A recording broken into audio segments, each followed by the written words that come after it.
கேரள பேருந்தில் பெண் ஒருவர் தன்னிடம் ஆண் ஒருவர் தவறாக நடந்து கொண்டதாக வீடியோ பதிவிட்டு இருந்தார். இது இணையத்தில் வைரலான நிலையில் கோழிக்கோட்டை சேர்ந்த நபர் தனது வீட்டில் தற்கொலை செய்து கொண்டார். இதுகுறித்து அந்த பெண் மீது வழக்குப்பதிவு செய்து இருக்கும் நிலையில் பகிர்ந்துள்ள ட்வீட் நெட்டிசன்களை கோவத்தில் ஆழ்த்தியுள்ளது.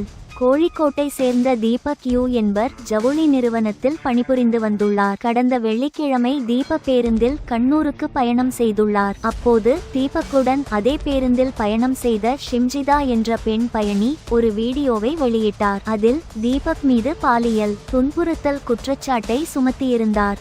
இந்த வீடியோ சமூக ஊடகங்களில் வைரலானதை அடுத்து தீபக் தனது உறவினர்களிடம் இந்த குற்றச்சாட்டை மறுத்துள்ளார். இதனால் மன உளைச்சலுக்கு ஆளான தீபக் தனது வீட்டில் தூக்கிட்டு தற்கொலை செய்து கொண்டார். இதையடுத்து அந்த வீடியோவை வெளியிட்ட ஷிம்ஜிதா இணையத்தில் பிரபலமடைவதற்காக பொய்யான குற்றச்சாட்டை சுமத்தினார் என்றும் ஷிம்ஜிதா மீது நடவடிக்கை எடுக்குமாறும் ஒரு தரப்பினர் காவல்துறையை வலியுறுத்தி வருகின்றனர். இணையத்தில் வியூஸ் ட்ரெண்டிங் மோகத்தில் அந்த பெண் உள்நோக்கத்துடன் வீடியோ எடுத்ததாகவும் கருத்துகள் பகிரப்பட்டு வரும் நிலையில் வீடியோவை பகிர்ந்த பெண் தலைமறைவாகி இருப்பதாக கூறப்படுகிறது. இதுகுறித்து தீபக்கின் பெற்றோர் மற்றும் நண்பர்கள் அப்பெண் குறித்தும் வீடியோவின் பின்னணி குறித்தும் விரிவான விசாரணை வேண்டுமென மனித உரிமைகள் ஆணையத்தை நாடுள்ளனர். இந்நிலையில் பாடகி சின்மயி அந்த பெண்ணுக்கு ஆதரவு தெரிவிப்பது போல ட்வீட் ஒன்றை போட்டுள்ளார். அதில் ஒரு பெண் டீனேஜ் வயதிலிருந்தே போக்குவரத்தில் எண்ணற்ற ஆண்கள் பள்ளி பிரார்த்தனை கூட்ட வரிசையில் சிறுவர்கள் ஒரு டீனேஜ் பெண்ணின் மார்பில் முழங்கையால் இடிப்பதற்காக தங்கள் பெல்ட்டை சரி செய்வது போல பாசாங்கு செய்கிறார்கள்.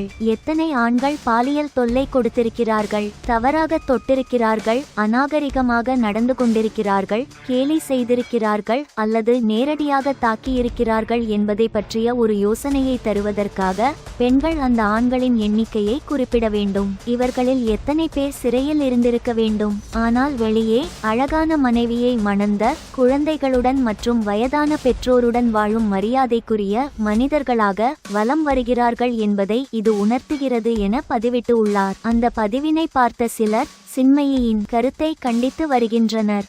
நீங்கள் சொல்வது சரிதான், ஆனால் பேருந்து கூட்டமாக இருந்தால் ஏன் பயணிக்க வேண்டும்? நீங்கள் பயணம் செய்தால் கூட்டத்தில் பெண்கள் மீது உடல் படுவதை தடுக்க முடியாது என்று பதிவிட்டுள்ளார். மேலும் அந்த வீடியோவை நன்றாக பார்த்துவிட்டு பேசுங்கள். பெண்களுக்காக பேம் நீங்கள் ஏன் ஆண்கள் சித்திரவதை செய்யப்பட்டு பாலியல் பலாத்காரம் செய்யப்பட்டு பீப்பாய்களில் அடைத்து கொல்லப்பட்ட சம்பவங்கள் பற்றி ஏன் பேசவில்லை என கேள்வி எழுப்பி உள்ளார்.